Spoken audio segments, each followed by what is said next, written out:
سورہ اعراف میں آیا ہے عہد الست۔ دوسری اسٹیج سورہ سجدہ میں ہے، وہ اسٹیج جو ہماری روح نے ہماری ماں کے پیٹ میں گزاری، جہاں پہلی مرتبہ وہ ہمارے جسم میں پھونک دی گئی تھی۔ آپ صلی اللہ علیہ وآلہ وسلم نے فرمایا کہ ہر شخص اپنی ماں کے پیٹ میں 40 دن تک نطفے کی شکل میں رہتا ہے، پھر اتنے ہی دن جمے ہوئے خون کی شکل میں، اور پھر اتنے ہی دن گوشت کے لوتھڑے کی شکل میں، اور پھر اللہ کے حکم سے فرشتے آ کر اس میں روح پھونک دیتے ہیں، اور اسی وقت روح کے لیے اللہ کے حکم سے 4 چیزیں لکھ دی جاتی ہیں: اس کا عمل، اس کا رزق، اس کی موت، اور اس کا نیک یا بدبخت ہونا۔ تیسری اسٹیج وہ ہے جس کے متعلق قرآن پاک میں بہت ساری آیات موجود ہیں، یعنی کہ وہ اسٹیج جس سے ہماری روح ابھی گزر رہی ہے، یعنی ہماری دنیا کی زندگی۔ چوتھی اسٹیج سورہ مومنون میں ہے کہ جب ہمارے جسم کو موت آ جائے گی، ایک برزخی زندگی، ایک انتظار جہاں سے ہماری روح کی واپسی ناممکن ہے۔ ہمارے جسم سے روح نکلنے کے واقعات بڑے حیران کن ہیں۔ آپ صلی اللہ علیہ وآلہ وسلم نے فرمایا کہ جب اللہ کسی بندے کی روح کسی علاقے میں قبض کرنا چاہے تو وہ اس علاقے میں پہنچنے کے لیے اس شخص کے لیے کوئی نہ کوئی ضرورت بھی پیدا کر دیتا ہے، جہاں پہنچ کر اس کی روح نکلتی ہے۔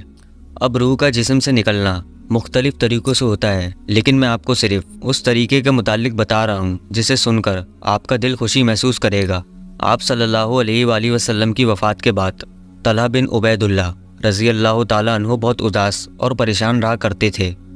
اور ایک دفعہ انہوں نے اپنی اس پریشانی کا ذکر حضرت عمر رضی اللہ تعالیٰ عنہ سے کیا تھا۔ طلحہ کہتے ہیں کہ میں نے ایک بار آپ صلی اللہ علیہ وآلہ وسلم کو یہ کہتے سنا تھا کہ میں ایک ایسا کلمہ جانتا ہوں کہ اگر کوئی شخص اس کلمے کو موت کے وقت پڑھ لے تو اس کی روح اس کے جسم سے نکلتے ہی رحمت اور سکون میں چلی جائے گی، لیکن افسوس میں آپ صلی اللہ علیہ وآلہ وسلم سے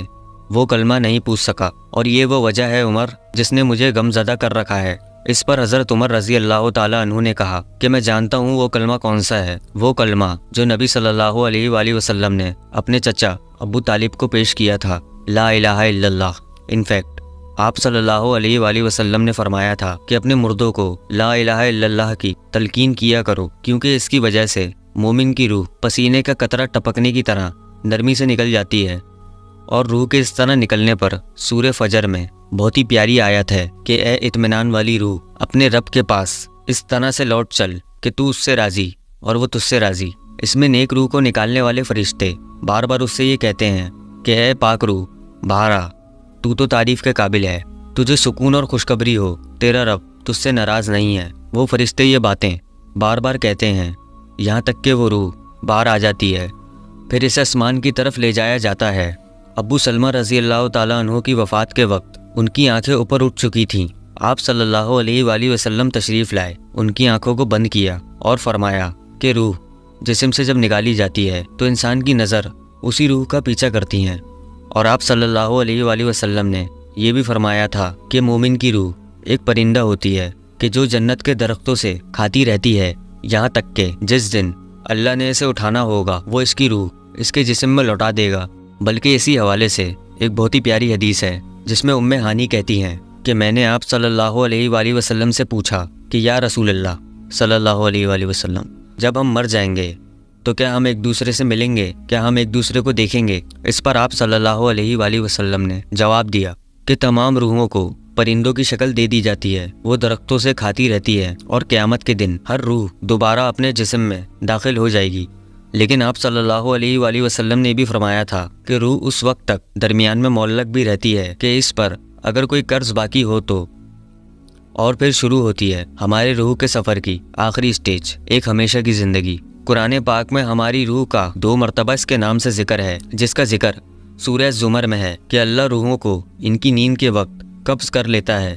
پھر جن روحوں پر موت کا حکم لگ چکا ہوتا ہے انہیں اپنے پاس روک لیتا ہے اور باقی روحوں کو چھوڑ دیتا ہے۔ اب ہماری روحیں نیند کے دوران جسم سے کیسے چلی جاتی ہیں، یہ ایک راز ہے، بالکل ایسے ہی جیسے عمرو بن عاص رضی اللہ تعالیٰ عنہ سے مروی وہ حدیث کہ آپ صلی اللہ علیہ وآلہ وسلم نے فرمایا کہ مومنوں کی روحیں ایک دن اور ایک رات کے فاصلے پر جا کر دوسری روحوں سے ملتی ہیں، چاہے انہوں نے ایک دوسرے کو دیکھا بھی نہ ہو۔ اب رات کو ہماری روحیں جسموں سے کیسے نکل جاتی ہیں یا کیسے سفر کرتی ہیں، ہم شاید اس بارے میں کبھی بھی نہیں جان سکتے۔ روح کے متعلق ہم تقریباً کچھ بھی نہیں جانتے، لیکن اس کے بارے میں تجسس طویل زمانے سے انسان کے اندر ہے۔ عبداللہ بن مسعود رضی اللہ تعالیٰ عنہ کہتے ہیں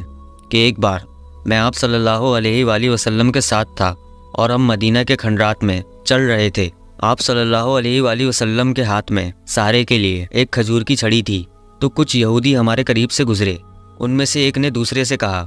کہ ان سے روح کے بارے میں پوچھو۔ پھر کسی نے کہا کہ ایسا نہ ہو کہ وہ کوئی ایسی بات کہہ دیں جو تمہیں اچھی نہ لگے۔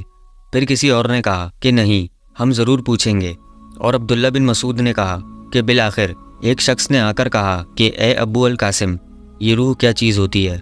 آپ صلی اللہ علیہ وآلہ وسلم خاموش رہے۔ پھر آپ صلی اللہ علیہ وآلہ وسلم نے اپنا سر آسمان کی طرف اٹھایا۔ عبداللہ کہتے ہیں کہ میں سمجھ گیا کہ آپ صلی اللہ علیہ وآلہ وسلم پر وحی اتر رہی ہے، اور آپ سے جب وہ کیفیت دور ہوئی تو آپ صلی اللہ علیہ وآلہ وسلم نے سورہ اسراء کی 85 نمبر آیت تلاوت کی، وہ آیت جہاں روح کا دوسری مرتبہ نام سے ذکر موجود ہے کہ یہ آپ سے روح کے بارے میں پوچھتے ہیں، کہہ دیں کہ روح میرے رب کا حکم ہے اور تمہیں بہت کم علم دیا گیا ہے۔ اب آخر میں روح کے متعلق ایک بہت ہی خوبصورت حدیث جو مجھے ذاتی طور پر بہت زیادہ پسند ہے، اور الفاظ کے معمولی فرق کے ساتھ وہ حدیث صحیح مسلم، ابو داؤد، مسند احمد اور مشکات المصابیح میں بھی ہے۔ یہ حدیث ابو ہریرہ رضی اللہ تعالیٰ عنہ سے مروی ہے کہ عالم ارواح میں ہماری روحیں گروہوں کی صورت میں رہتی تھیں۔ جن روحوں کا وہاں آپس میں تعارف ہو گیا ان کے درمیان اس دنیا میں بھی محبت ہو جاتی ہے، اور جو روحیں وہاں آپس میں انجان رہی ہوں تو وہ اس دنیا میں بھی ایک دوسرے سے اجنبی رہتی ہیں۔ اس حدیث کے مطابق میں جب بھی کسی ایسے شخص سے ملوں جس سے ایک فطری کشش سی محسوس ہو، جس سے بات چیت کر کے لگے کہ پتہ نہیں میں اسے کب سے جانتا ہوں، تو میرے ذہن میں ہمیشہ یہ آتا ہے کہ شاید ہمارا تعارف روحوں کے اس عالم میں ہی ہو چکا تھا۔